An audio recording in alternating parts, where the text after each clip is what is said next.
One. Hi, Hi. everybody. Welcome to the Lore You Know. We're still on the Scarlands talking about the Toe Islands. I have a funny pun here because really we're stepping off the continent and going into the Blood Sea, which is off to the east. It's really the entirety of the east coast of Ghelspad. So we're gonna dip our toes into the Blood Sea. Mwah, mwah, mwah, mwah, mwah, and That's your talk about the pun Toe for the Islands. month. Yeah, it's the That's your one I pun for get. the month. We're still technically on this map because the Toe Right. Islands are on the map, are on my massively cool, expensive map that sits behind my head. Um, Way which you could over find on like here. Etsy or something weird like that. Um, Somebody's Yeah, I gonna think it actually is ask me more Etsy about this map. or It was something. online. Check the Yeah. Onyx Path website. There was a link from that like a year or two ago. Two years ago. It was pre-COVID. It's 2 years ago. Anyway, yar is what the Yeah. best I can say about the Toe Islands. I'm gonna do my shittiest pirate voice today. Too bad it's not September 19th. Um, we should have done this one on September 19th. It is the Toe Islands. So the Blood Sea. We've talked about the origins of the Blood Sea, I think, many times. So I will gloss over it quickly. Big war, 150 years ago, the gods and the titans, blah blah blah, defeated the evil gods, and one very very shiny golem, massive golem made of mithril, defeated the titan of the Earthshaker, the first titan who is arguably just a very very large Godzilla. Um, the golem grabbed his tail, Belsmith ripped out his heart, tricked him and ripped out his heart. Chardoon wrapped him in magical chains, and Vangel picked him up and hucked him a billion miles into the ocean. And he landed and Vangel apparently aims very well because he landed in the deepest trench in the center of the Eastern Sea. And basically the bottom of effectively the Marianas Trench, or he just kept rolling until he hit rock bottom.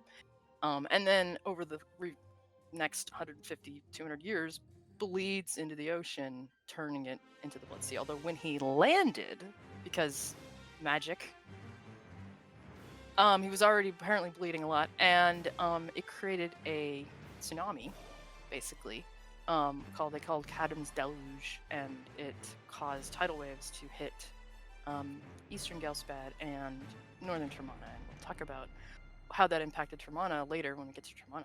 Termana's the continent to the southeast. And eventually, over the intervening years, the blood builds up and to the point where the sea turns red. And I actually did experiments. I admit this. I was like, how much blood do you have to put in water for it to turn red? Not much. The answer is not as much as you'd think. Now, seawater, I don't know. I did not do this with seawater. But like a couple drops is enough to change the color of the water significantly. So it doesn't have to be like pure blood. It's probably like 2% to 10% blood. It's not pure blood, but it's enough to fuck everything up. You know, yeah. And taint is the word they use. I know that word has other connotations to some people. Forget those connotations for now. Because there's no way to talk about this without using that word, really, other than coming up with some sort of pollution, contamination. But as a result of exposure to this blood, because it's fucked up, it's got some properties in it that possibly is what made Kadum a horrible entity. That people exposed to it eventually go mad, kind of become evil, and grow weird mutations, and just bad stuff happens over exposure. So a popularity of priests and whatnot purifying food out of the blood. Don't eat the sushi from the Blood Sea. Cook it really well, or Right. get a priest to bless it for you to remove any toxins. Because it's bad, and there's lots of diseases and illnesses and mutations that can happen as a result of it. And Kadum's blood is really, really easy to get your hands on. Like, you just walk along the beach of Eastern Ghelspad and wait a minute, and like, oh look, there's some foam over there. Right. Oh look, there's like gross clot thing. Right? Oh, Yeah. it's moving. Oh. It's moving. Maybe I'm gonna have to fight it before I can actually take a Right? sample. Oh, it's an aberration beastie. Okay. So, and I love it because it just adds this phenomenally beautiful element of horror. To which Scarlands is already known for horror, but this is the root of so much of that. Those Yeah. horrific elements, as you've got an ocean of blood, and what's cooler than an ocean of blood in horror element regard? So probably things, but pretty good start. And I gotta say, when I take this map to cons, which admittedly hasn't been for a while, but when I took this map That's to cons, fair. which I did about 3 or 4 times, before everything went to shit, people would see this red morass on the right side of the map and be like, "What's that?" Yeah. And that would draw the eye. That red ocean would always draw the eye. So, the fact that we're a year into this before we talked about the Blood Sea. Jeremy's like, "What the fuck are we doing? We should have been talking about the Blood Sea." So there we go. So starting, we're gonna start with the Toe Islands, kind of in the upper, off the northeast coast of Ghelspad. These islands are new-ish. There used to be islands in this general vicinity, roughly, somewhere off the east coast of Ghelspad. Way, way, way, way back in the day. Leading Empire makes reference to islands that they would do kind of the Australia thing, where they would be like, "We have people we don't want anymore. We're going to make them go to these islands. Let's dump all the orcs there." So it was like prisoners, and we'll just stick them on an island somewhere and take all the boats away, and they can figure it out themselves. So you already had this way back before the ocean became contaminated. You already had this kind of pirate vibe going off the east coast of Ghelspad, because you had a bunch of prisoners who, for several generations, had been living there and causing, initially as part of the leading empire, but once the empire fell and they declared independence, kind of doing their thing. Then Kadum's deluge happens. Deluge, yeah. Deluge. And those islands just gone, destroyed in the war. I mean, it might have happened before, but either way, those islands just get completely destroyed, wherever they were. The remnants of them may be these islands down here, but I'm making that up right now. I'm not quite sure. There's probably more in-depth lore about these islands that I've already talked about. But other than those, there aren't any other islands that are that old. The Toe Islands showed up right after they got cut out of the ocean. Like a few years later, they discovered them, and thus they were like, obviously it's Kadum's left foot. I mean, There's obviously, 5 of them. right? Obviously, there's 5 of them. One's kind of bigger than the other, like a big toe. Obviously, it's just Kadum's left foot rising out of the. He's not that big, people. He's not like 5,000 miles long. But legend and myth always enhances the reality, Oh, yeah. so I could definitely see how people would be like, "Oh my gosh, look!" And it wouldn't surprise me if it was Kadum did kick his left foot thousands of miles away in the trench, right? And the Chunks. Ripples of that Yeah. caused the volcanoes and whatnot that caused these 5 islands to show up. That maps. Yeah. That is very scarn to happen. So could they be as a result of Kadum's foot? I'd buy that. Are they literally Kadum's foot? No. But I would definitely say that Kadum had an impact on the creation of these islands. Oh, he had an impact already. Yeah. So there you go. And then there are 5 and one's bigger, and there you go. It's kind of funky. I love it. I love and so they, and immediately after the war, everything's a mess, so everybody's kind of just surviving. But a few years after the war, Mithril, which is the closest habitable place, which is just a few, 100, not even 100 miles off from the Toe Islands, or thereabouts, had ships and everything, and they went and explored the region, and especially because there was a lot of monsters coming out of the sea at that point, and they discovered the islands. And we're like, whoa, there's something here. And one of the biggest, that was 16 AV. then they discovered there was lots of mineral content. One of the islands, all 5 islands are volcanic. One has a very, very active volcano. So thus the theory that like some kind of big volcano happened, and the other 4 of them kind of went, okay, we're done erupting, and one of them's like, nope, not done yet. I'm still doing the thing, because they are new structures. It's kind of wild because geologically this makes no sense, but a wizard did it. If a god did a Titan. Magic. Divinity. It's magic. Plot point. And then they went to these islands and they discovered all of this mineral wealth. Like there were gems and freaking mithril and all this stuff, and they were like, we've got the mithril golem, but that's only going to get us so far.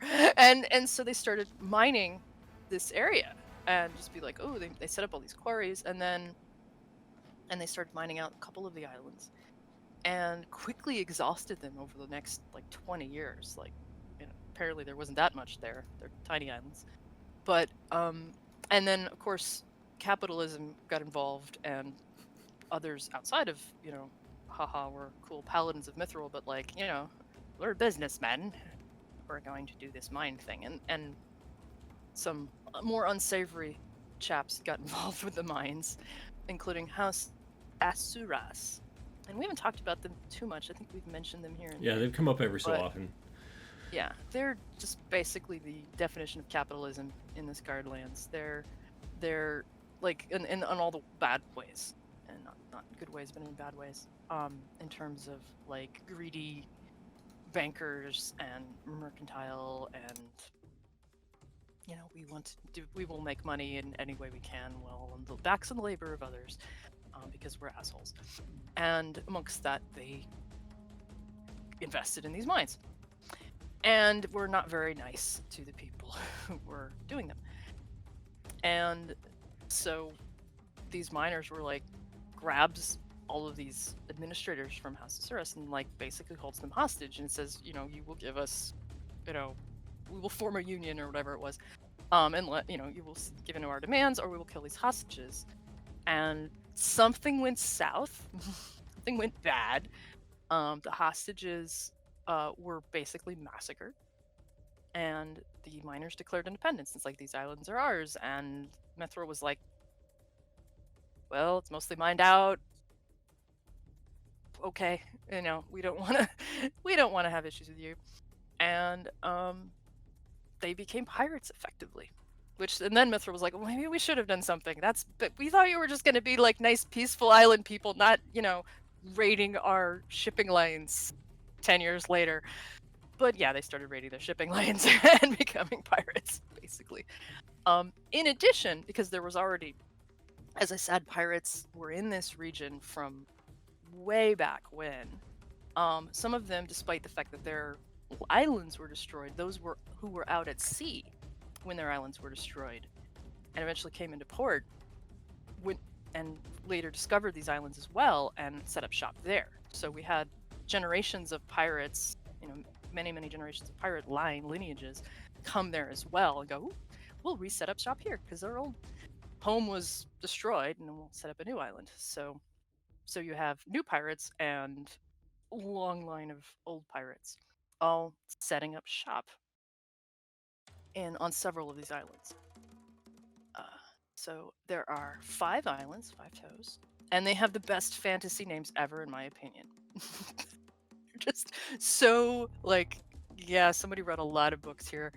Mori, Kiri, Algos, Rohanon, Ahnon, A-H-N-O-N, Ahnon, and Thalion.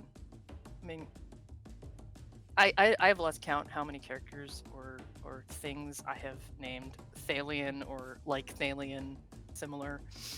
Thalius. Thing. It was just like, yeah, there we go. Here it is again. It's just one of those great names. And then Mori and Ciri, they're just, Ciri was like in The Witcher, and it's C-Y-R-I. These are just, to me, these are just sort of archonic sounding fantasy names. or mythology names.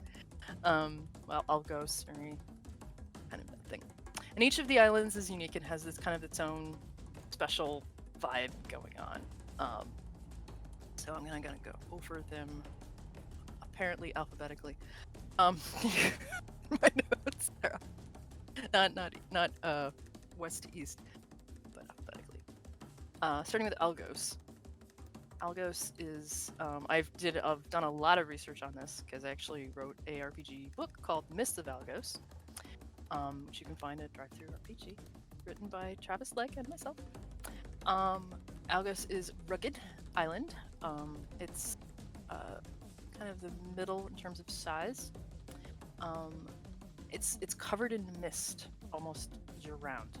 And not necessarily all of the island, but the majority of the island, some part of the island is always covered. It's kind of funky mist, and it's weird. And the art Jeremy's showing is actually from the cover of our book that my sister did for us as a watercolor, and I think it really captures the vibe of Algos. Blood ocean. The mist is created from that water, so the mist wouldn't be like a nice white or gray foggy. No, it would be this kind of sickly orangey red color because it's, so it's kind of horrible. That's Algos. And Algos is interesting because there's so many great hiding places because of this mist, and once sailors know the region and they have maps to various hidden coves in the island, because it's a pretty craggy island, so there's a lot of like little hidden caves and beaches and whatnot. This is known for just multiple pirate gangs or pirate bands have homes here. There's a good 8 of them specifically called out in the book, in one of the books. I just want to point out, I'm drawing from like 6 books today for this. Mithril City, the Golem had the history of the Toe Islands, and probably one of my favorite maps of the Toe Islands. The Ghelspad campaign setting, which I always draw from, although there wasn't a lot there. The Vigil Watch Toe Islands new book, which mostly just reiterates what was in the previous books with some conversion rules. And then there's the 2 Bloodsea Crimson Abyss books, the original book for 3.5, and then the 5e book, which again mostly restates what was in the original book with 5e conversion rules. So at its core, there's really only 2 books, the Mithril book and the old Bloodsea Crimson Abyss book, because the other books pretty much just repeat these things. but Toe Islands are mentioned in a lot of places. So after that one episode several months ago where I missed a thing, I now do my research even better. Thank you for whoever pointed that out. so anyway, so this is mostly right now what I'm calling from is those 2 books, the Mithril book and the Bloodsea Crimson Abyss original book. So Algos, lots of pirate bands, lots of mist, and none of the pirate bands that were really have a large. None of them are the major guys. These are like kind of where the minor pirates hang, and have all these, and they guard their maps like very, very preciously. Like, this is our map to the thing and how we get there. Because not only is there all the mist to get through and rocks, there's also some nasty reefs that are really hard to get around, and so knowing the exact route through this region is essential. Because there's also a lot of shipwrecks in this area as a result of people who didn't know. And that's a lot of booty. So, next we have Siri. Clearly I don't have an iPhone because my phone did not answer me. Siri is the active volcano I mentioned. It's kind of in the middle of the islands. It's the smallest island. Much more hazardous. Although also the island with probably some of the best valuable stuff in terms of monetary resources. Because of the volcano, there's lots of gemstones and shiny things if you can manage to survive digging them out, which is pretty difficult because this island also has a small band of fire giants living on it, and other really nasty fiery monsters. There was actually an error in the book where the fire giants said that they were on Algos, and I'm pretty sure they meant Siri. So I'm assuming that that was a small error in the book, because otherwise that doesn't make any sense. And there wasn't any description for Siri, so I think those are just a small error. But the other books do say very violent island in terms of earthquakes and lava flow, obsidian shards, basalt spires, and offshore there's these fire blooms where the volcanoes would erupt and shoot volcanic rocks, basically off the island into the water. And if you're clever enough or have some kind of ability to do so, to mine or dig through this stuff off the coast, you would potentially find gemstones and whatnot there as well, and shinies, rare metals. And obsidian is actually a big deal in the Scarlands as a magical component. So for reasons that we'll get into a billion years from now, or maybe we already did, it helps fight Sluricians anyway. So there's value there. I've been to Hawaii, and I've been at the Big Island multiple times, and that's kind of what I picture here. That kind of terrain. Not as big, obviously. The series much smaller than the Big Islands, than the Big Island of Hawaii, but that kind of feel that you get from the southern end of the Big Island of Hawaii. I picture basically all of Siri looking like that, pretty much, with we're trees, we're trying to survive, lava, we're on fire, oh, we're gonna grow over here now for a while, as that happens. So pretty much only people who live there are immune to fire giants. Yeah, I do like that the fire bloom can be harvested and then like shaped, so it is almost like an alloy, even though it says it's a stone. Like they can make it into armor or weapons that grant fire resistance, which is pretty cool. And I like how it's only there that they did this. Just thought I'd throw that out there. There aren't a lot of active volcanoes in the Ghelspad region. Yeah. So this is can't think of a dormant one's plenty, but the only other active one would be in Holofaust. So yeah. And then even Holofaust is not, it's not super active. It's just sort of smoldering active. So it doesn't have like the lava flow, the kind of lava flow you'd find in Hawaii, like they have here in Erie. Anyway, moving on. Mori. The pirates actually avoid this island as well as avoiding Siri. They avoid Mori as well. There's a strange human tribe that lives on this island who can apparently walk on water, which is cool. And missionaries from Mithril and various places have gone there, like, you will worship the gods, and these people are like, fuck off. We will do our thing. And like, where did these people come from? Because they haven't been there hundreds of years. 100 at most, 150 at most, I guess. Pirates avoid it. There's a lot of Piscians nearby, and we haven't talked about them yet. Piscians. They're these aquatic mer people, specific to Scarlands. I don't think they're based on mer people from any other setting. They live nearby, and the the surface-dwelling pirates of the Blood Sea really don't want to mess with them. Piscians are basically the underwater pirates of the Blood Sea, as they do very similar things where they take and raid ships and take all your goods, but they bring it underwater and share it with their people, as opposed to the pirates who use it on land. So, but they don't need an island, but yet they apparently control this region, other than the walking water people. But there's rumors that Mori's cursed and all this business.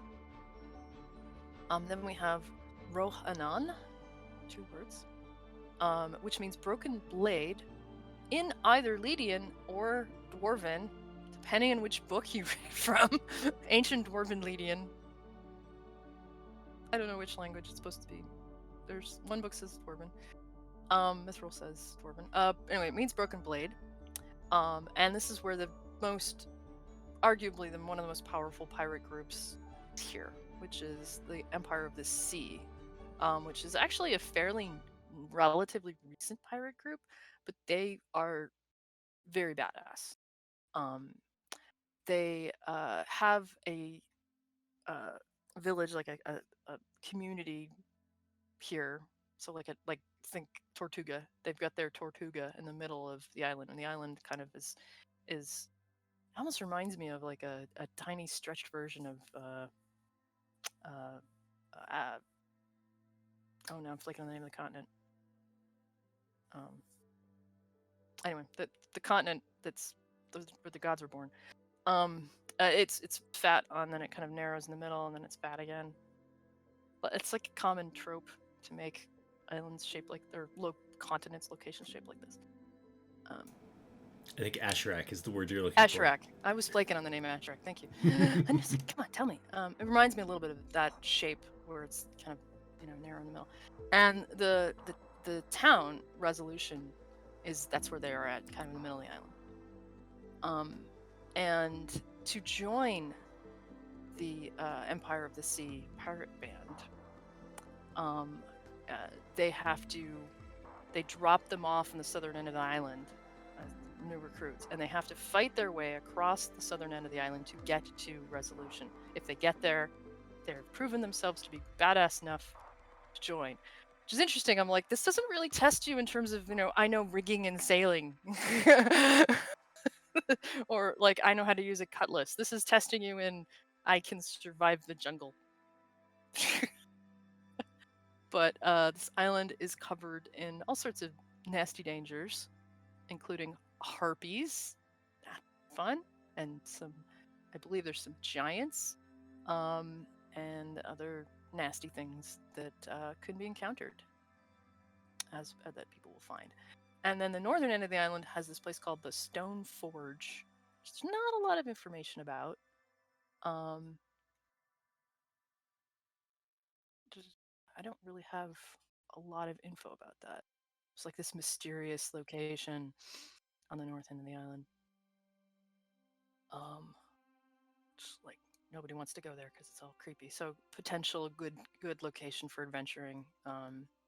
But it maps that there's giants here because the giants were either created by Kadum or by Ghelspad, and Forge would map to Ghelspad. Somebody's gonna be like, it's all about this thing, and I'm gonna be like, yeah, okay, fine. I did a lot of research, but I didn't cover quite everything. Finally, there's the biggest island, which is almost the size of the other four put together, which is Thalion. And this is where the main island that Mithril had their mines, on Thalion. And there's all sorts of funky, neat locations here, lots of potential places for adventure. There's swamps, there's various ruins, there's the abandoned mines, there's a place called the Citadel, which is like an even bigger than Resolution. It's like a pretty big potential location, but yet abandoned, and there's why. And there's a bunch of marble quarries that are still viable, so a bunch of stuff there. And then on the southern tip of the island is the other kind of really one of the scariest pirate bands called the League of Hydros. I'll get into them in more detail in a bit. They have flying ships, which is really cool.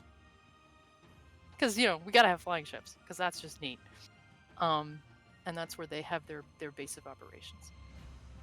And yeah, it's just all these cool islands. Thalion,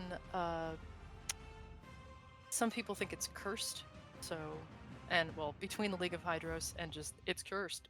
Pirates don't favor this area, but it's also the most explored of any of the 5 islands.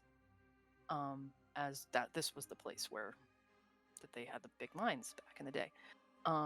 And there's some areas here that are also kind of more pristine, not tainted, despite the history of the creation of these islands, where you might find like a satyr or a unicorn that doesn't have a nasty jaded sword of a horn, or something else kind of like, oh, cool. So there's definitely some funky fae available to find on this island too. I think it's interesting. The lore behind everything is a little contradictory. Fuck yeah.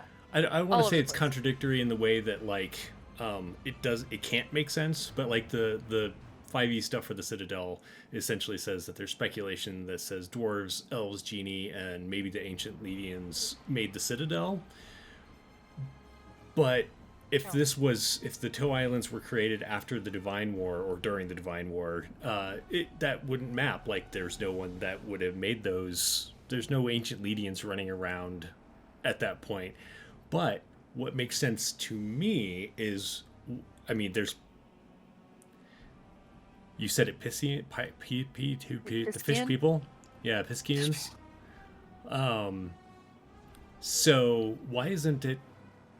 That would be my guess. This was a chunk of Earth that was brought up, right? Yeah. So that makes perfect sense. That the if it Citadel were was me, a Piscian right, city.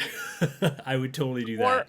Or what remains of one of those islands that collapsed, that Yeah, was absolutely. destroyed. And this is all that remains of one of those islands, is the Yeah. Citadel, which now is attached to Thalian. That map. It's a stretch.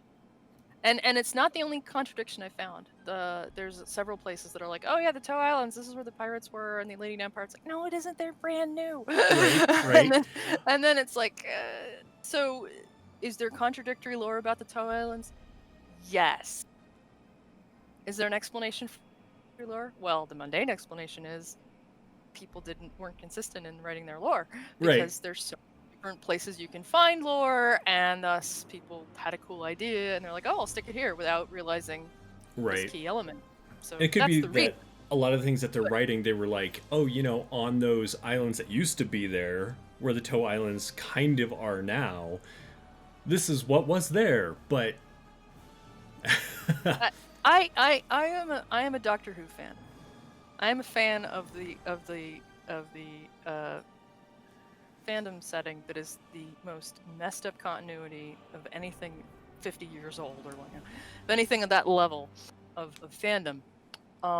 And Doctor Who's explanation for, or basic explanation for when things contradict, is time travel. Yeah. We change history. Thus, this new thing is a thing. So I argue, magic. A wizard did it. Right. Travis's line, which he's been using recently for a while, and I love it, is when the Seraphic engine went kablooey, it fucked things up. Yeah. And thus, a 3,000-year-old citadel could just appear on an island that's brand new. There's nothing to say that isn't what happened. Yeah, and that's a great explanation for where it came from. It's like, well, shit happened. Right. and the real reason, it doesn't make sense. Obviously it doesn't work, but yeah, that could be it. It's like the Seraphic engine, and you go there and there's all this weird, I don't know, Star Trek would be like, there's tachyon particles, Well, detect magic. There's Seraphic engine particles, or whatever. Exactly. Yeah. So there's your explanation. Could it be ancient Lydian? Yes. Could it be Piscian ruins? Yes. Could it be brand new and no one remembered building it for reasons? Could it be a Thracian ruin? I don't know. Whatever is convenient for you as a GM. Yeah. What makes sense for your story? Totally. Yeah. Just be consistent within your own story is my line, which I gotta say. So I bought the myth when I went back 20 years ago when I started running the Scarlands. This was one of the first books I bought, was the Mithril Study of Golem. It was one of the earliest books that came out, and so many later books contradict shit from it. And not major ways, but in enough ways. And I had to but a lot of it is I had to make up stuff, because once my PC, well, even before the Mithril book came out, I had them in Mithril because Mithril's awesome. There's a 60+ foot golem. It was cool. It was visually compelling. And so I started the PCs there because it was great.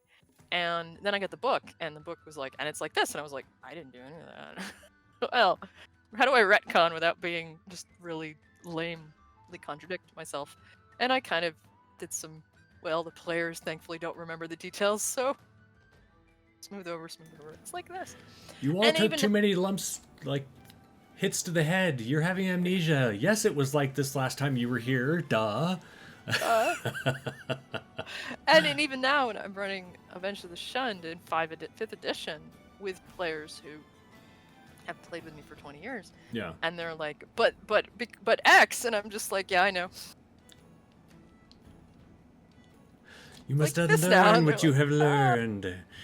Yeah, it's like, what's this Walled Vorin thing? I thought all the Slytherin were bad guys. Some of them are good guys. Or at Well, least since then, right? thankfully they're rolling with it, but so it's yeah. We and don't tell me that Greyhawk and Faerun and pick your favorite setting that's been around for 20 plus 30 plus years isn't rife with contradictions and reboots and whatnot. We try our best to make it all make sense. It's true. It's true. Okay, moving on. So now I want to talk about the pirates, because yar. Going back to that, there are many, and these books in particular, there are many like phenomenally cool pirate bands, and Vigil Watch certainly gets into some of the details in this. The Mithril book doesn't talk about the pirate bands, but the Bloodsea book sure as heck does. And it draws from Vigil Watch draws a lot from that. So I do recommend that checking that out. So pirate bands, they mostly in the Toe Islands, although I'm going to mention a couple of the locations that we'll talk about more next week.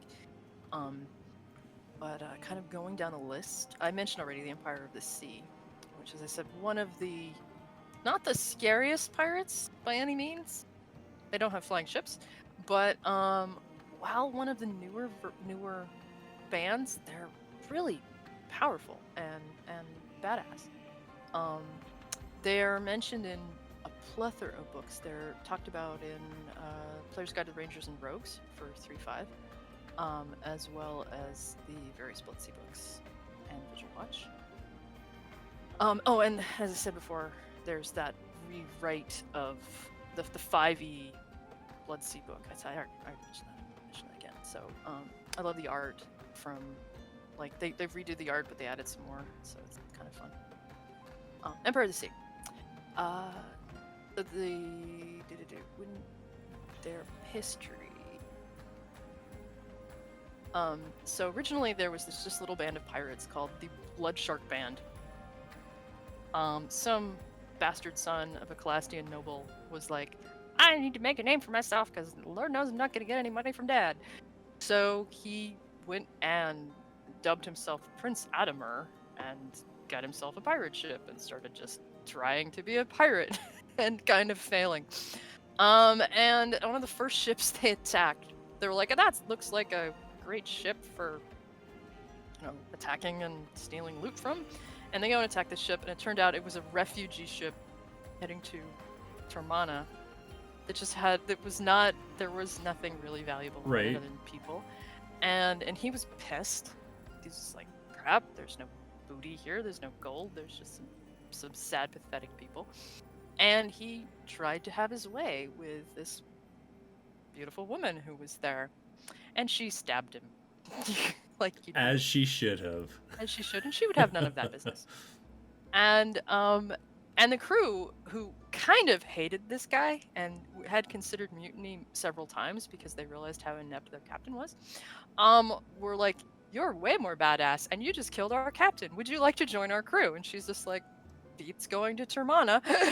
So, and it's like, why was she going to Termana in the first place? Because that's usually you want to go the other way. So she joins the crew, and she's badass. And after just a couple months, they were like, you are our captain. You are that cool. And she was like, I am awesome. And her name is long and complicated. Is it Nephanteros? Nephanteros. I was trying to find her first name. Empress Cariosa Nephanteros. Which is just like, that's a tongue twister. Right. And she is the epitome cliche of pirate queen. Like, picture your favorite pirate queen, and this is Nephantros. Just whatever trope you want to apply to a pirate queen, fit it perfectly. I'm sure. Um, she eventually she basically sets foot on this island, and she's like, nobody's really using this island. This is a great spot, and sets it up.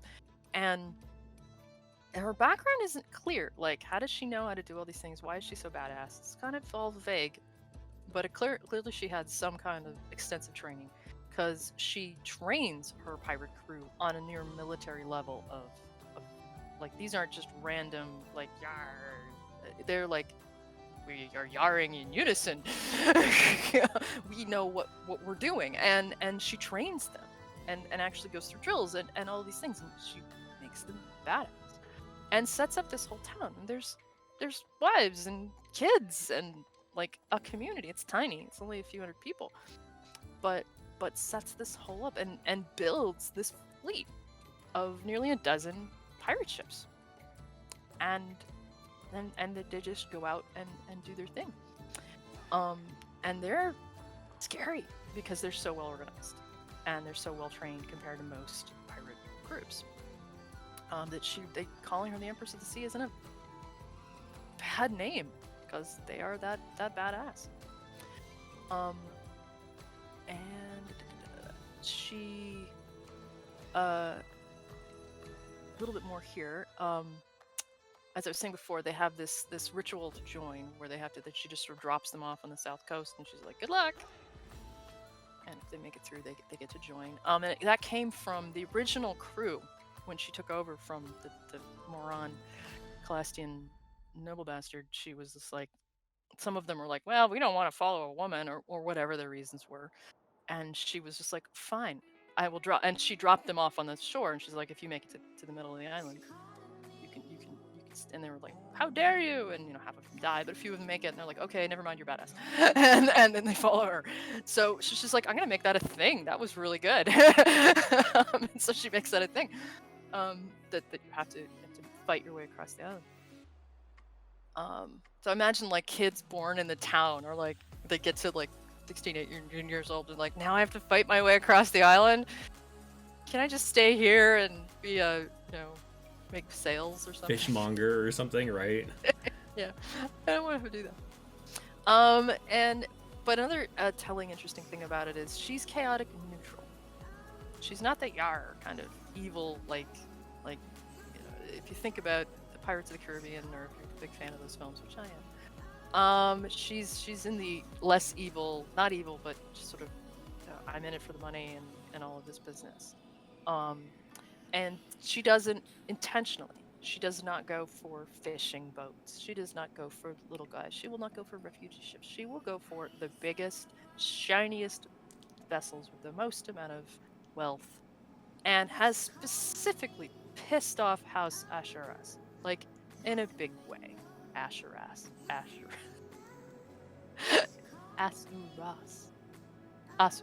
Fran is saying it. It's funny because I say Asurus, so. Asurus, yeah.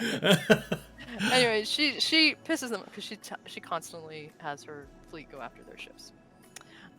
It's just like, they got all the money, man, and they've sent like privateers and whatnot after her, like, go after the Empire of the Sea. They're always kicking down our boats, and a lot of people are like, you're kind of jerks. So, right. And they are kind of jerks, but they're also like one of the major mercantile anythings on Ghelspad. They have merchants all over the continent. So yeah, so they talk about that, and they also say specifically that she was once friends with Che Coronis, I don't know, CC, who currently leads a mercenary company that guards the seaside area of Mithril. So I'm like, wow, somebody who's guarding an area of Mithril. Paladins are pretty big on vetting people, so I imagine this Che is not a chaotic, neutral, free-willing pirate type, but more probably a lawful-ish, good-ish, one of the two, mercenary. And they were good friends apparently, and rumored to have been lovers. But Shay is a lady, and well, not a lady, but female. And she's relieved. The Empire of the Sea is known for leaving survivors, but she cannot accept the path that Nephanteros has chosen to be a pirate. So, Shay, to me, that screams lawful. So this chaotic neutral pirate queen had a lawful good, maybe, girlfriend. So I'm like, cool, lesbian pirate queen trope. And here's the next pirate queen trope. Her most trusted captain, because she's got a fleet of 10 ships, so each ship has its own captain. Most trusted captain is Breen Sarl, a male human sorcerer, who is smitten by her, but and always attempts to be close to her. So he's always like trying to get his ship with her ship and whatnot. But he has not expressed his feelings for her. Oh. So there's the second Unrequited pirate love. trope. Of the captain who's in love with the head captain. So I loved that. I was like, there's so much drama. There's so much potential drama here. And we even dropped some hints in the Through Shadows and Dreams books of there being a pirate queen who has this like harem of lovers, and is very, very loosely based on her. Like, she's not called the character in the novel. Novels within novels, yeah. Iakate reads trashy romance novels, and amongst them are stories about a pirate queen. I'm not kidding. Who's very loosely based on the Empire. Okay, moving on. Going down our Yar hordes of pirates. Kind of the opposite of her. I want to talk about the biggest group, which is the Jaffinian League or Dynast. I probably should have started with them, but there you go. They're half-orc sorcerers, mostly, well, half-orcs, and specifically half-orcs. And the new book does, even the 5e books are like, yeah, they're half-orcs. So the whole, like, there aren't a lot of half-orcs unless you're part of the Jaffinian dynasty. And these guys have been around forever. This was the group that I mentioned how they were on the islands, and then the islands were destroyed, but they happened to be out at sea and survived and then rebuilt in the Toe Islands. This is that group. These are just, if the Empires of the Sea are kind of the chaotic, neutral, we only go for the rich. These are the chaotic, evil, neutral evil, we go for whoever, and we do all of the bad things that pirates are known for doing, just about. The new book does claim they're neutral evil, lawful evil, but the old book says they're neutral evil, chaotic evil, which is interesting. I think the lawful evil's thrown in there because they have a very very defined code of ethics, which, okay, ethics is the wrong word. they have a very specific code that they must follow, which implies a lawful nature. That loyalty to the dynast, to the Jaffinians, and loyalty to their patriarchal father figure who runs them is most important above all else. And no matter what you do, you must be loyal to that degree. So that's kind of their thing, which certainly in my mind gives a lawful vibe. And so these guys have been around forever, and they come from the days when the island penal colonies and turned to piracy, and it was basically like a lot of orcs and humans were imprisoned here, and they had kids, and thus half-orcs. And sort of this, and nearly everyone part of the dynast has orc blood. Maybe it's generations ago, and they're like 90% human, but they've got orc blood in them, and that's not a requirement to be a member, but it sure as heck helps. And like the vast majority, 90+% of the members of the dynast are orc blooded. typically half-orcs, completely devoted to their leader. They have a stronghold on Mori, they claim, which is the island mentioned. And they're kind of cool. They actually, as an organization, are known not only for piracy on the sea, but also organizations on the land, which are pirate associated. Think fences, wanderers, extortionists. So when the pirates loot, they need to, we've got all this artwork and whatnot, and we don't have a use for it. We just want the money and the beer and whatnot. So they would basically launder their ill-gotten gains through their own organization on land to resell it to legitimate merchants who would then, go back in the economy, and they would get money out of it and filter it back to the dynasty. So as an organization, these guys are like not quite as powerful as House Asheras, but certainly up there because they're spread all over, particularly the coastal regions. But they have footholds as far away as Shelzar, which is nowhere near the Blood Sea. So, and as well as, and we haven't talked about it yet, but the central islands of the Blood Sea as well. So they're kind of all over the place. And have also strong familial associations with some of the tribes in the Plains of Lead as well. So, a lot of influence in that area. So definitely a threat to Mithril, but in kind of a looser economic one. It's certainly a threat to Mollistown or Vesh in terms of trade along the east coast of Ghelspad. So, cool organization, I think. But they're, evil. Pretty evil. Their leader, I adore their leader. He's, his name is Dumindian Fen. He's a half-orc rogue sorcerer. So he's, I get the whole, I'm a pirate, but I'm also a spellcaster. And a lot of the rooted, a lot of the Japhanians are spellcasters. They are why they're so powerful, I think, is because they've got sorcerer's blood in them as well as orc blood, and thus a lot of sea witches. Then I'll get to the sea witches. Don't remind me, Jeremy, to talk about the sea witches.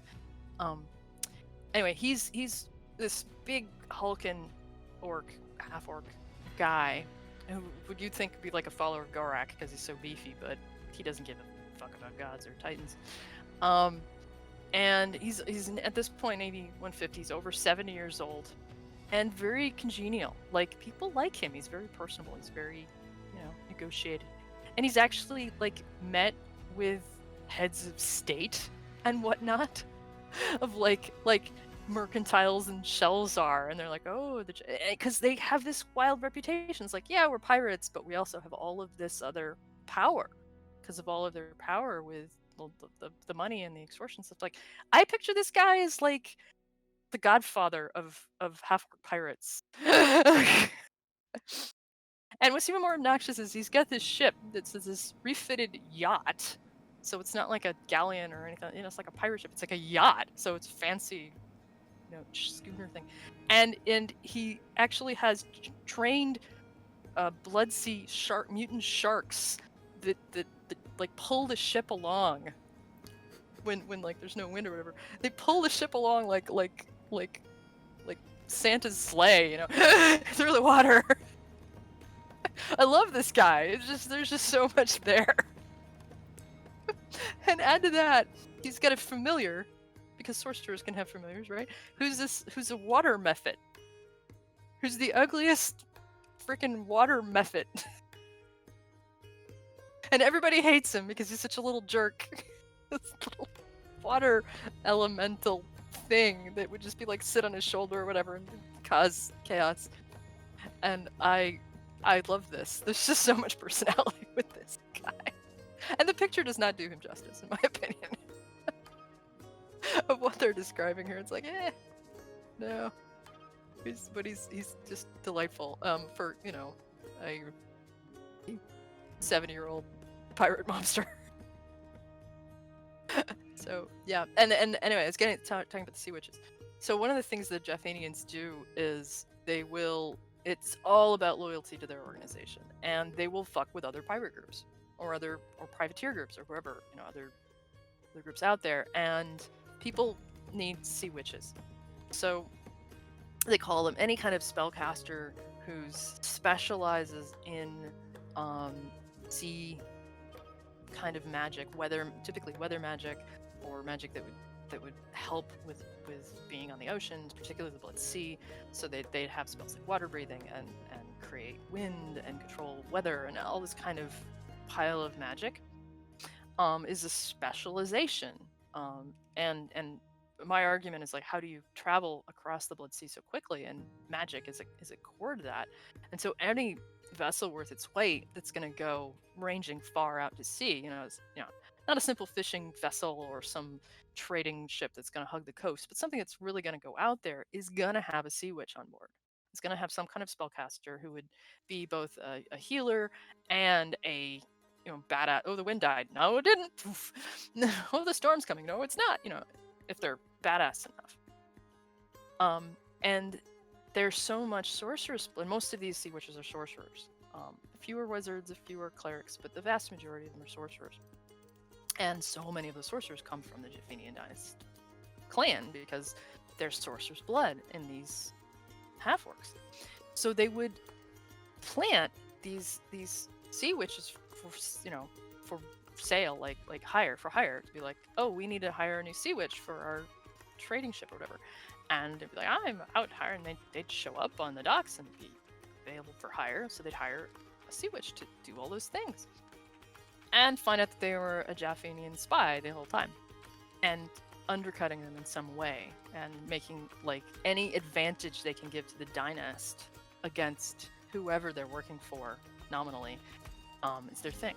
So they would be basically spies going, and and casting sending spell to the head of the dynast going, by the way, this fleet of ships is going to be at this location, and then suddenly the dynast show up and raid your ships that you thought you were traveling in secret because your sea witch betrayed you. So, very common thing. I love that. And that actually leads us easily into probably the evilest of going down the line of getting worse and worse and worse, is the Crimson Tide pirate group. And these guys are just... Okay, you picture Pirates of the Caribbean, you're like, oh, Jack Sparrow, he's kind of awful, but he's really the chaotic neutral, you kind of like him a little bit. And then you kind of get a little bit evil with the Davy Jones and the whole tentacle thing, and Barossa, whatever the fuck his name is. But when you the truly evil pirates, I'm losing it on who were the worst of the pirates who made all of those guys be like, they're not so bad. The Crimson Tide are this. It's one ship. One cursed ship, and this is kind of a beauty. He's the Davy Jones of these pirates, except worse, to be fair. Basically this Captain Erlich Bloody Yardarm Thesk.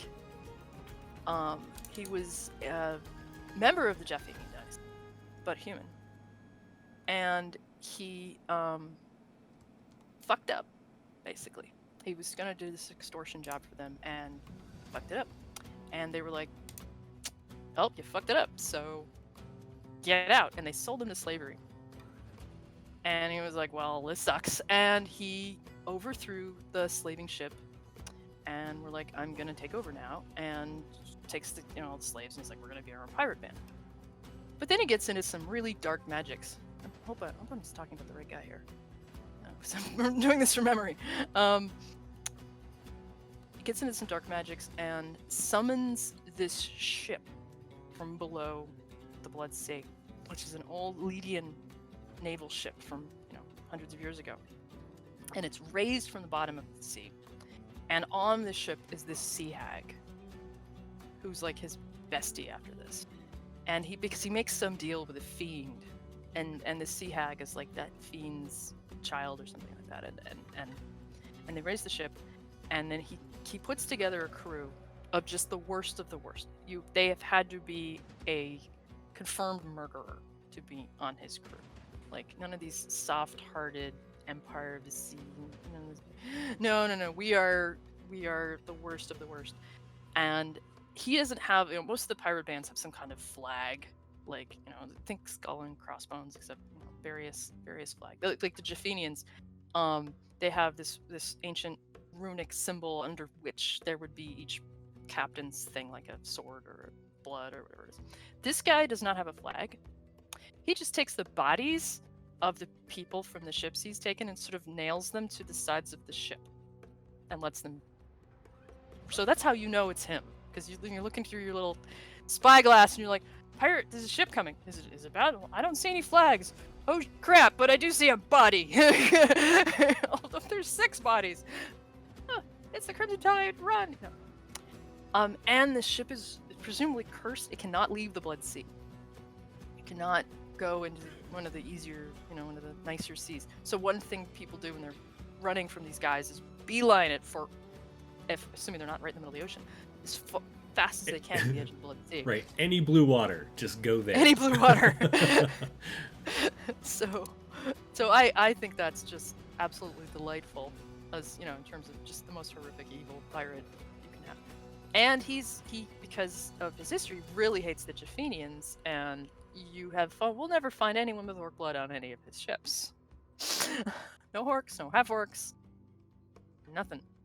So kind of the opposite, and really, really hates them. But he's just one, admittedly, really freaking scary, magically cursed vessel, but only one guy. So with like a crew of about 70, and who he vets incredibly thoroughly, and is concerned about. Like, the Japhenians would really love to get a Sea Witch spy on his boat, but if he caught them, they wouldn't be alive very long. So there's that fella, and he'll attack anybody. He's just, he's like, you're convenient. We're just doing it because we like killing.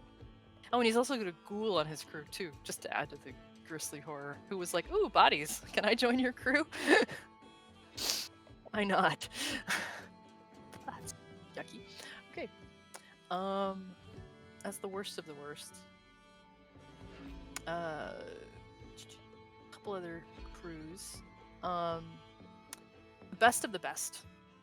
I would say the pirates that are the closest to good pirates there are is Cyrdanel's lot. Also called the Night Takers. I love these guys. These are like if there's a chaotic good group of pirates, it's these guys. Technically they're chaotic neutral, but you can squint a little bit, and they are not really that bad. Their captain, Cyrdanel, was claimed to have been stranded on the Drifting Isle, which we talked about ages ago, which is where Arias, the god of dreams, has his kind of followers and worshippers, and that this is like an island that can potentially even fly, but also kind of constantly moving. And he was apparently shipwrecked there for a while, which I found interesting because there's people on that island. Like, couldn't he have gone to the town and been like, "Hi, I get abandoned here. Can you feed me?" But apparently he was there for a while. But as a result of that, he has kind of absorbed power of dreams and made friends with a dream spirit, or specifically what they're called, pact with the dream folk. The dream folk is one of the creatures in the old creature collections. They're like kind of dream people and gain power from, or energy from absorbing dream energy from sleepers. He also has a wand of dream, which is kind of like, I assume like a wand of sleep, but amped up. This is back in the 3X days, so it would be like, I guess, greater sleep or something like that. And he's an enchanter. And what he does is, and he's another one who vets his crew really, really carefully. To be on his crew, you have to have not killed anybody. He collects the greenest potential pirates who have no experience, have not gone through horrible things. They're like, I want to be a pirate. Come join my crew. You'll be good. You'll be good. And it's like, if you join my crew, you won't get hurt at all. Nobody on my crew ever gets hurt. You know, not even a hangnail. Nothing. If you get hurt, it's because you tripped. You know, you will not get hurt. And he is a tiny crew and a relatively small ship called the Fugue. 25 sailors. And what he does is he only goes out at night under complete darkness, under the, you know, under cloudy, moonless nights, goes to ships, everyone to sleep, sneaks onto the ship, steals all the valuables, sneaks off. Doesn't hurt a soul, just puts them to sleep. Is it more chaotic good than that? I mean, come on. And he tends to only go for the really rich, you know, merchants. Not like he doesn't attack refugee ships. Ships with a lot of valuables. Deals them in their sleep. And a lot of actual merchants are like, oh, thank the gods it was the Night Takers. Not like, oh, I don't know, the Crimson Tide. We lived. It only cost us all of our goods. Oh, well, you know. So sometimes it's worth it to actually wake up and just... Yeah. The Night Takers were okay. They didn't hurt anyone. And yeah, that's so very low risk, high reward kind of thing. And his crew's really hard to get in because he, again, vets them very, very, very carefully and avoids hiring anyone evil. And the worst alignment would be chaotic neutral. And I think he's like chaotic good. So neat character there. I think there's 2 or 3 more pirate. The Splintered Skull. One of the pirate groups on Algos. I think is it Algos? No, not Algos. No, Algos. It is Algos. Okay. Splintered Skull. They're just another single ship crew. Their leader was a. They weren't originally. I don't know if they originally called the Splintered Skull. It doesn't really matter. They were just this orc, who, not part of the Jeffinian dynasty, just this other guy who just had a single ship, and they found and his name is Crid. And he was just like badass Fangle follower. He was like, we're gonna go out and be pirates. So not quite up there with the Crimson Tide, but not a very nice guy. And he finds this weird mage guy on Algos, who's like, I will help you guys be cool, badass pirates. And I follow Vangle, and Vangle sent me to help you. And Crit is like, sounds great. And this weird mage, and they go back to Algos in their little cove, and you know, like a mile away is this mage who lives in a cave, and he comes out and he's all like gross and bloody, and he's like, here's your thing. And he gives them power and stuff, and they give him part of the share of the loot. Well, it turns out this mage is named Tiltal, and he's what's called a Sundered Mage. And he's not a follower of Vangle, I can tell you that. Gormoth created Sundered Mages back in the day, and I don't even know how to describe them. They're just so weird. They can basically and this guy's using illusions with the pirates, but their faces are like 2 faces, not like an Etten. They don't have 2 heads, but like 2 faces that are constantly like shifting and morphing around. And it's like one person, but they've been sort of split, and they can actually physically split into 2 people temporarily. They're really creepy, badass monster from one of the older creature collections. I don't think they've been converted to 5e yet. But you know, they are in the Vengeance of the Shunned Peril Primer. I actually, literally last Saturday, my players fought the one that shows up in the Vengeance of the Shunned, and I admit I did tweak his rules a bit. So he does need some tweaking for 5e, because I was like, because it doesn't mention in Vengeance of the Shunned, I actually can use some of the Etten qualities, because somebody was like, I tried to stun him, and I'm like, it didn't say in the Vengeance of the Shunned if you could be stunned, and I was like, that's weird. It says he can't be flanked. Flanking isn't a thing. I'm like, it's based on Etten rules. He can't be blinded, stunned, you know, because anything with 2 heads. So I did. I think that needs some errata fix in Vengeance of the Shunned, but for 5e, because The Adventures of the Shunned came out before the Creature Collection did. But so the rules for the 5e conversion stuff was still pretty fuzzy back then, I would say. But yes, there is one Adventures of the Shunned, and he dropped like they dropped him in a round. As tends to happen. You don't throw one spellcaster with no minions at a party of 6. Yeah. Alon in chat says for a boss fight it seemed underwhelming. Yes, very underwhelming.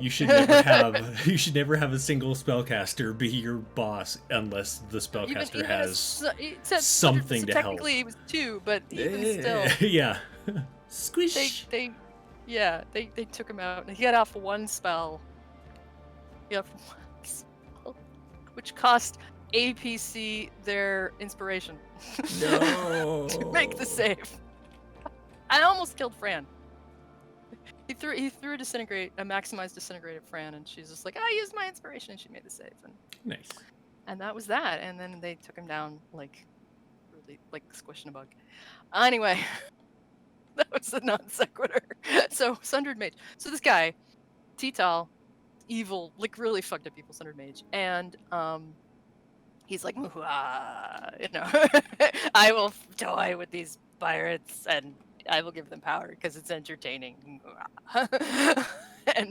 and so he basically helps these Vangal followers, even though he doesn't give a shit about Vangal.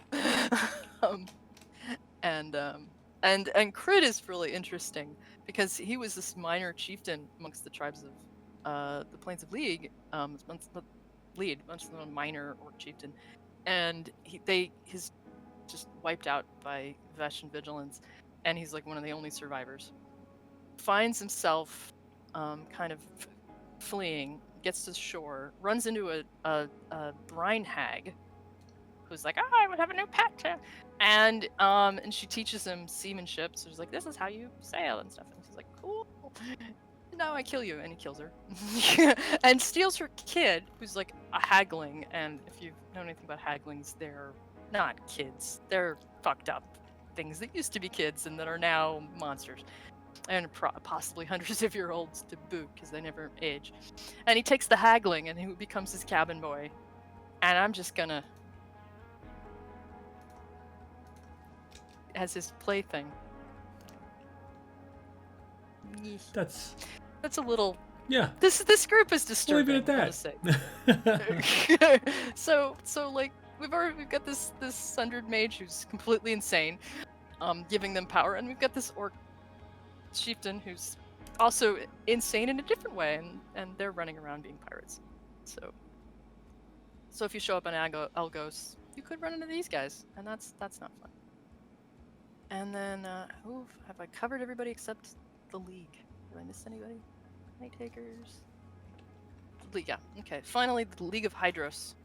I put them for last because they're little is known about them, and they're wild and interesting. And I'm going to be playing with them in the future. They're just fun.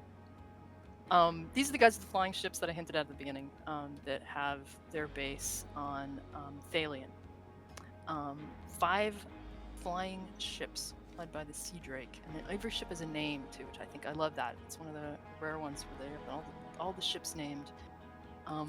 Windrunner, Sky Chase, Coastwing, and Cloud Surf. They all sound like kind of nice names. Yeah. Bloody Skulls. No, Cloud Surf. But these guys are not bad guys. Just say, they're not evil. They also fall into the chaotic / neutral area.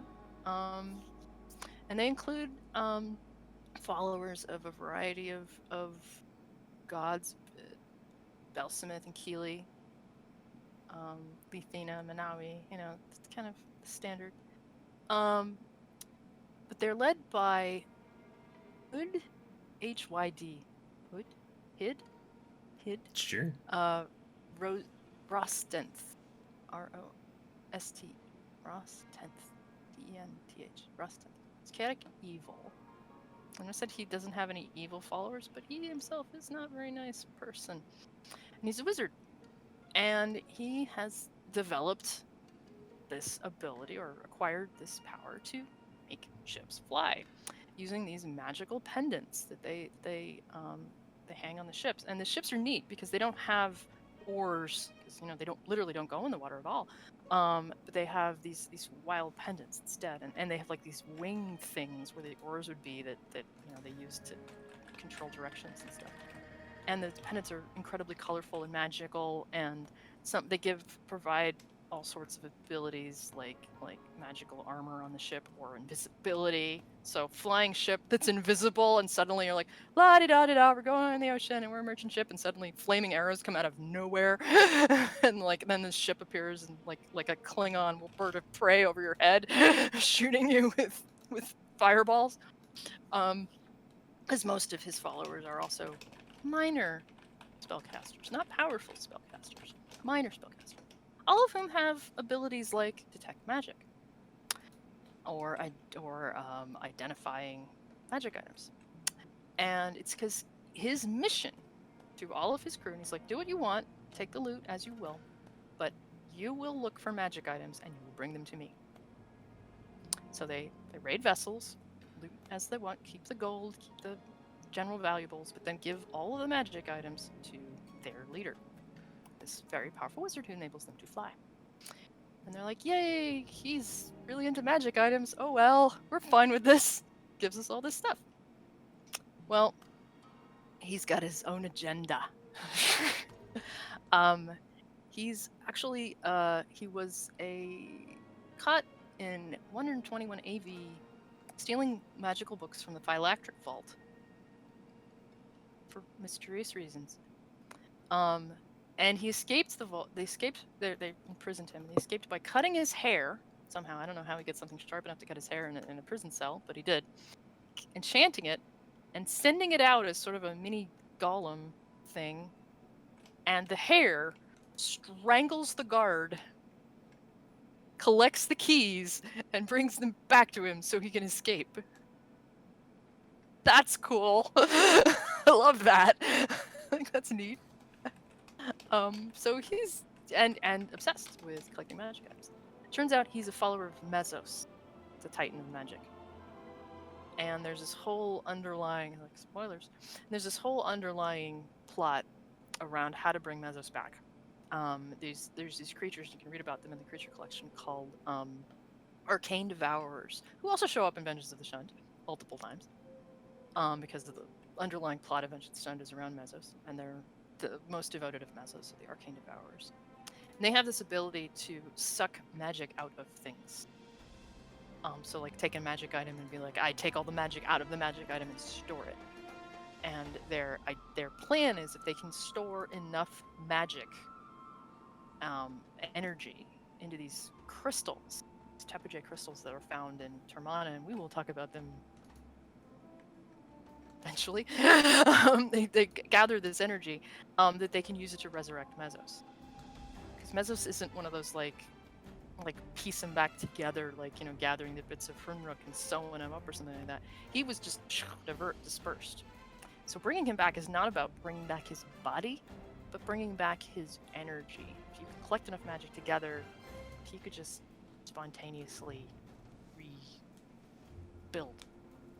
So, and they've been doing this for, over a century, gathering as much magic as had. So this guy, this League of Hydros leader, works for them. And that's his whole obsession, is gathering enough magic items to feed to the Arcane Devourers to bring Mesos back. So, and none of his followers are aware of this, and if they were, 3/4 of them would just kill him outright because they're god followers and really don't want Mesos to come back. So he's got to be really careful. I'm gonna make a spoilers there. And I love it because for my own campaign, I have plans in giving if I ever get back to my main campaign, I have plans in giving my PCs a flying ship, and it will be one of these 5 ships from the League of Hydros, because I'm tired of watching them slowly teleport around the world, and it would just be cool to do this. I've been planning this. I'm going to give them the Windrunner someday, and they will talk about it now. So yeah, and this guy's wanted by everybody under the sun because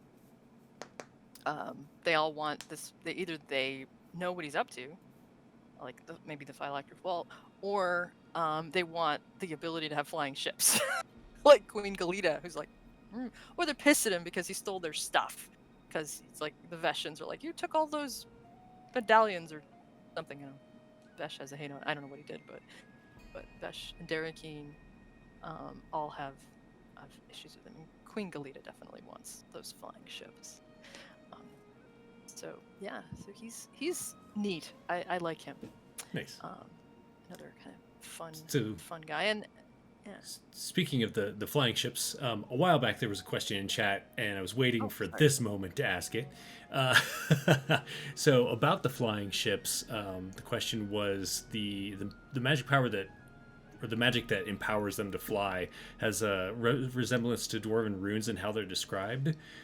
Is there some hint of a connection there, or is it just I think in a regards coincidence? that dwarven Burrock Torn, and I don't know, they have not gotten into the lore, but I will say that there is a similarity, because Burrock Torn has these pennants, these big cloth pennants that they used to have around the mountain to protect it, and a whole crap ton of them were destroyed during the war. And the League of Hydros has pennants, big cloth things that allow the ships to fly and like turn invisible and stuff. So same magic, same root magic, definitely. You know, did Thesk steal the quote technology from the dwarves of Burrock Torn? Right. And modify it? Total plausible, you know. Yeah. Magical penance. So. Or was it something that he gleaned from other works that had to do with Mesos, and they both got from the original they just source. Right. Yeah. But there's definitely a overlap there. Yeah, because there's a whole thing of the dwarves of Burrock Torn trying to rebuild those pennants because a whole shitload of them are destroyed. In the various, and they're one of the main ways they're protecting Burrock Torn from the Galastian invasion. And yeah, so and that I just came up with out of my butt. So Sarah's knowledge of Arcane random, he can quiz me on anything, man. I will do my best to remember. I'll remember it all. So yeah, that's the pirates. Only other thing I prepped for is thinking about kind of the weather of the Blood Sea, and we can get into that more next week. If it's the Blood Sea in general, we'll do that next time, unless it's the Toe Islands specifically. Yeah. And the books, Vigil Watch, and those also have some specific archetypes, you know, subclasses that go along with being in this region. The Toe Islands book had a whole bunch of subclasses, and the 5e Crimson Abyss book has some additional sorcerer's origins, like how can you play a sea witch, and all of that stuff. I actually double stacked a sorcerer with both sea witch and I think there was like the origin and the what's the other thing the sorcerers have? You know, the book or the chain and the pact. I had the sea pact, Pact of the Sea. So it's like get Sea Witch and Pact of the Sea. Oh, no, that's Warlock. You're right. Anyway, there was some PC. I put two things together that were redundant, and it was too much. So it's like you can breathe underwater from this thing, and you can breathe underwater, and you can turn into a fish. Maybe it was the Warlock. I don't know. It was somebody who had double. Yeah, I think it was the Warlock. The Pact of the Sea and Manawi as a patron. That was it. It was the Warlock, and it was overkill. Just got to make sure you can breathe underwater. Yeah. So if you pick up my book, Maritime Mission, Vigil Training Mission, Maritime Patrol, or Oh Boy, What a Bloody Ordeal, which I wrote almost a year ago. About a year ago now. One of the earlier books that we put out. I had generated a lot of characters to play, and that was the Warlock. It's like overkill. But that book comes with a bunch of pre-gens, 6 pre-gen characters, and whole decking for like the maps of the ships that Fran built for a very large galleon. Oh, please check that out if you want to do your own Adventures of the Blood Sea starting at level 1 or 2 pre-gens, and then the sequel to that, Mist of Algos, that Travis Legg and I put together, which it be either a standalone book or a sequel, and that includes rules for weather, which we didn't talk about yet, but as well as adventure going to Algos, Mist of Algos, and dealing with one of the smaller pirate bands there and preventing them from causing mayhem, which is pretty fun. So I obviously I want people to pick up those 2 books because I get all of 50 cents when you do.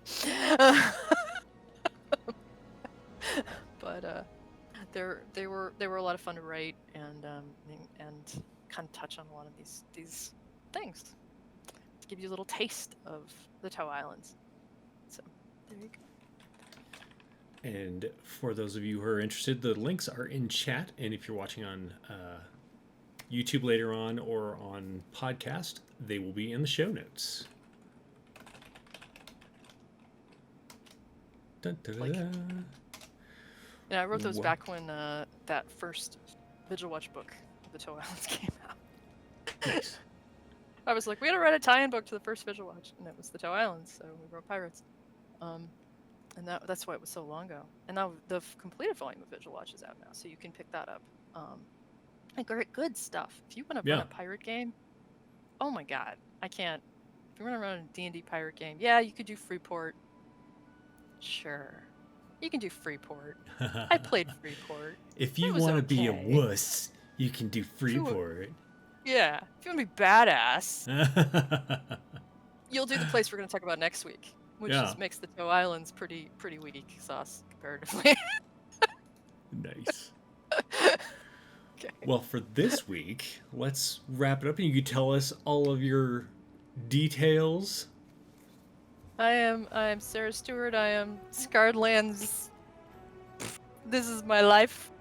This is all I do, is talk about the Scarred Lands day in and day out. I wrote this book. Someday we'll have a sequel.